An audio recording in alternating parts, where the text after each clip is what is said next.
Hello traders, आप सबको स्वागत है मेरे चैनल K2 ट्रेडिंग में और एक नए वीडियो में। तो चलिए देखते हैं बैंक निफ्टी और निफ्टी कल कहाँ पे काम कर सकता है और किस बेसिस पे आप बाय या सेल कर सकते हो। तो आज की तरह अगर मार्केट की बात करें तो कल की जो क्लोजिंग थी उसके ऊपर मतलब 200 पॉइंट गैप अप खुला बैंक निफ्टी। उसके बाद जो रेजिस्टेंस था मैं बताया हूँ, पहले भी आपको बता चुका हूँ कि जो की लेवल्स होते हैं हमारे मतलब जो राउंड लेवल्स होते हैं 35,000 हो गया, 39,000 हो गया, इससे करके जो राउंड लेवल्स होते हैं वो हमेशा एक रेजिस्टेंस की तरह आर्ट करता है। तो यहाँ पे जो 39,000 से लेकर 39,050 का जो लेवल था वो एक स्ट्रॉन्ग रेजिस्टेंस एरिया था। अगर मार्केट इसके ऊपर थोड़ा सस्टेन हो जाता, नीचे आके ऊपर सस्टेन हो जाता, तो आपको इजीली आपको 500 पॉइंट का मूव मिल जाता, लगभग 550 तक आपको टारगेट मिल जाता। पर बैंक निफ्टी ने क्या किया, यहाँ से ऑलमोस्ट रेजिस्टेंस लिया, उस लेवल का रेजिस्टेंस लेने के बाद वो नीचे आ गया। आप देख सकते हो बैंक निफ्टी ने एक अपना प्रीवियस डे का जो एक एनालिसिस में बता दूंगा कि प्रीवियस डे को कैसे रिपीट किया और किस तरह बैंक निफ्टी अपने डाटा को रिपीट करता है। तो प्रीवियस डे की अगर मैं बात करूँ तो यहाँ पे देखिए ये कौन सा तारीख था, सॉरी, हाँ 11 नवंबर का जो तारीख था उस वहाँ पे एक ट्रेंड लाइन बनाया था बैंक निफ्टी ने। उसके बाद 12 नवंबर को एक गैप अप खुला। गैप अप खुलने के बाद ये जो रेजिस्टेंस था 750 से लेकर 700 का जो एक रेजिस्टेंस एरिया था, वहाँ से बैंक निफ्टी ने एक रेजिस्टेंस लिया और वहाँ से एक रिवर्सल मतलब नीचे की साइड डाउन साइड दिया, जो कि ये ट्रेंड लाइन को सपोर्ट लिया और एक्सपेक्ट किया। और ये जो स्ट्रॉन्ग जो सपोर्ट एरिया था 450 से लेकर 400 का, वहाँ से कि छोटा छोटा छोटा छोटा मतलब स्टेप लेके लेके स्लोली मूवमेंट किया अपसाइड की तरफ। यहाँ पे 500 से लेकर लगभग 300 250 से 300 पॉइंट का मोमेंटम बैंक निफ्टी ने दिया। तो आज के डेट में मैं वही सोच रहा था कि ये भी हो सकता है बैंक निफ्टी में। तो मैंने यहाँ पे कोई ट्रेड वगैरह नहीं किया हूँ आज। मैं आपको पोजीशन भी दिखा दूंगा स्क्रीनशॉट डाल के। तो यहाँ पे देखिए प्रीवियस डे में अगर बात करें तो यहाँ पे एक हायर टाइम फ्रेम में 15 मिनट की टाइम फ्रेम में एक ट्रेंड लाइन आ रहा है, ठीक है। इसको ब्रेक किया, ठीक है। आज बैंक निफ्टी ने इसके ऊपर एक ट्रेंड लाइन के ऊपर ब्रेक किया, हाई गैप अप खुला। गैप अप खुलने के बाद ये जो स्ट्रॉन्ग रेजिस्टेंस एरिया था 30, क्योंकि यहाँ पे देखिए एक सपोर्ट लिया है, इसको ब्रेक किया, यहाँ पे होल्ड किया, फिर से ब्रेक करने की ट्राई किया 39,000 से लेकर 39,050 का जो एरिया है। तो यहाँ पे फिर से उसने 39,050 से लेकर 39,000 तक का जो एरिया था वहाँ से एक रेजिस्टेंस लिया और नीचे आया ट्रेंड लाइन को सपोर्ट लेने के लिए। मैंने मेरे टेलीग्राम के चैनल पे मैंने क्लियरली बता दिया था कि यहाँ पे अगर आप 38,750 के ऊपर सस्टेन करता है मार्केट तो आप बाय कर सकते हो और आपका टारगेट मिनिमम डे का हाई होना चाहिए, 39,100 तक का होना चाहिए, ठीक है। तो वहाँ पे मार्केट ने यहाँ पे कंसोलिडेट किया, पर वहाँ से तो मार्केट ऊपर गया नहीं। यहाँ पे डिसीजन मोड में चला गया कि कहाँ जाना है, नीचे जाना है या ऊपर जाना है। तो यहाँ पे अगर मैं 5 मिनट का चार्ट लेता हूँ बैंक निफ्टी में, तो बैंक निफ्टी ने यहाँ पे थोड़ा कंफ्यूजन में डाल दिया है कि वो कहाँ जाएगा, क्या कर सकते हैं। फिर भी मैं आपको बता देता हूँ। तो अगर आप लेवल टू लेवल काम करना चाहते हैं तो मैं सीधा फ्लैट ओपनिंग की बात करूँ तो फ्लैट ओपनिंग अगर होता है और बैंक निफ्टी 38,780 के ऊपर सस्टेन होता है तो आप इसे बाय करके चल सकते हो और आपका पहला टारगेट हो जाएगा 38,950 का।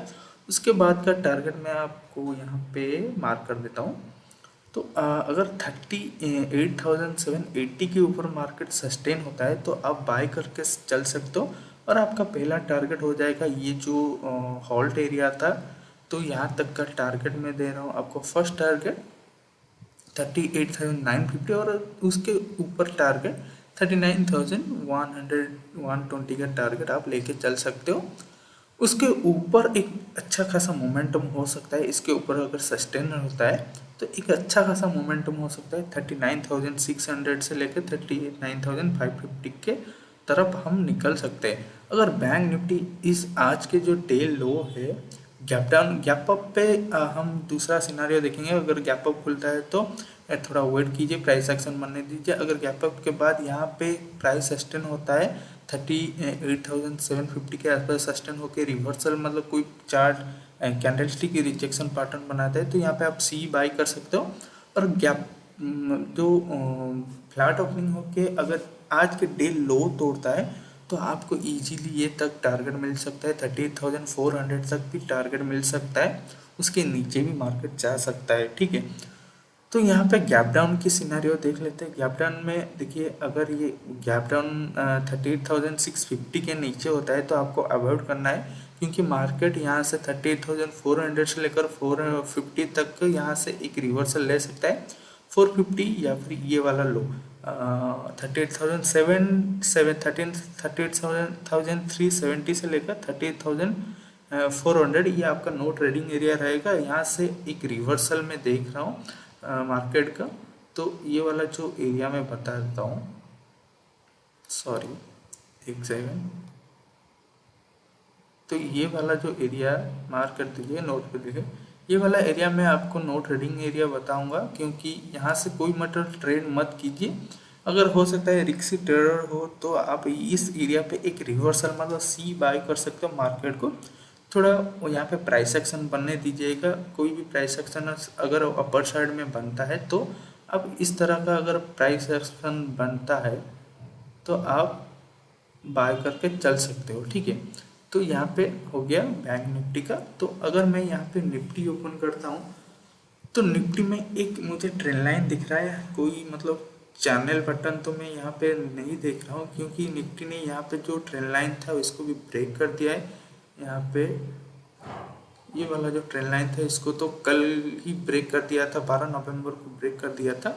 तो निफ्टी ने भी आज एक गैप अप ओपनिंग के साथ 18,200 मैंने पहले भी टारगेट दिया था आपको, जो कि मैंने बताया था 200 तक टारगेट मिल सकता है, उसके बाद एक रिवर्सल आ सकता है, वहाँ पे प्रॉफिट बुक कर लीजिएगा।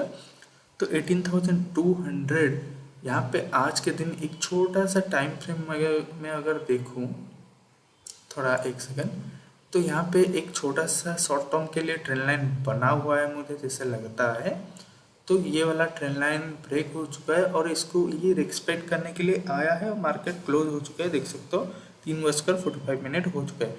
अगर मार्केट कल फ्लैट ओपनिंग होके ये वाला स्विंग मतलब 18,150 ले सकते हो, या फिर 18,150 18,000 जी 150 से 50 के ऊपर अगर मार्केट सस्टेन होता है तो आपको नेक्स्ट टारगेट मिल सकता है 18,200 तक का मिल सकता है, ठीक है। 180 से लेकर 200 तक का टारगेट मिल सकता है।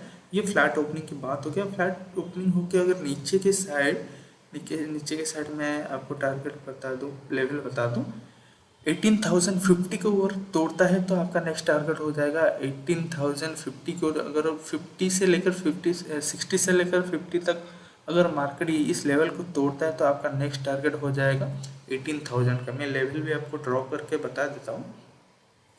तो आपका ये लेवल हो गया 18,060। 18,060 को अगर तोड़ता है, सस्टेन होता है, तो आपका नेक्स्ट टारगेट ये वाला रहेगा, 18,000 तक का रहेगा। तो कल थोड़ा छोटा सा टारगेट नीचे की साइड में नहीं दे रहा हूँ, मतलब नीचे साइड थोड़ा बड़ा टारगेट मत रखिए, ठीक है। अभी मार्केट कहाँ पे जाएगा कोई मतलब ऐसा तो नहीं, ज्ञानी नहीं है कि बता सकता है, हम सिर्फ प्रेडिक्शन करते हैं। तो यहाँ पे अगर मैं ऊपर की साइड, ठीक है, ये फ्लैट ओपनिंग हो गया, फ्लैट ओपनिंग होकर ऊपर की साइड तो मैंने बताया था 18,150 का लेवल ध्यान रखिए। 150 अगर तोड़ता है तो आपको नेक्स्ट टारगेट मिल जाएगा 18,200 का टारगेट, तो आज इजीली मिल जाएगा, ठीक है, उसी दिन। अगर गैप अप ओपनिंग की बात करें तो वैसे ही बताया था, गैप अप अगर 150 के ऊपर खुलता है तो ये ऑटोमेटिकली सीधा यहाँ से रेजिस्टेंस ले सकता है, सॉरी सपोर्ट ले सकता है। 150 का सपोर्ट लेने के बाद धीरे धीरे करके यहाँ पे कंसोलिडेशन करेगा। 200 का टारगेट मिलने के बाद कंसोलिडेशन करेगा, कंसोलिडेशन के बाद ये लेवल को ब्रेक करके ऊपर की तरफ जा सकता है, और उसी दिन मतलब कल के दिन ही आपका 18,300 तक का टारगेट भी मिल सकता है, ठीक है। ये हो गया गैप अप ओपनिंग के बाद। गैप अप पे आप अगर ये डीप ले लीजिए, ये वाला जो मैंने बताया 150 का जो रेजिस्टेंस है आज के लिए वो सपोर्ट की तरह ऐड कर सकता है, ठीक है। क्योंकि यहाँ पे मार्केट थोड़ा कंसोलिडेशन किया है इस एरिया में। तो नीचे के साइड अगर गैप डाउन खुलता है तो गैप डाउन पे मैं यहाँ पे बाय करने का सोचूंगा। 18,000 पे आप बाय कर सकते हो। अगर 18,000 टूटता है, वहाँ पे प्राइस सस्टेन नहीं होकर टूटता है, तो आप अवॉइड कीजिए। ठीक है, निफ्टी को अवॉइड कीजिए। तो आज का एनालिसिस उतना ही था। वीडियो अच्छा लगे तो एक लाइक कर दीजिएगा, चैनल पर नया था चैनल को सब्सक्राइब कीजिए और कमेंट कर दीजिएगा कि वीडियो कैसा लगा। तो आज के लिए उतना ही।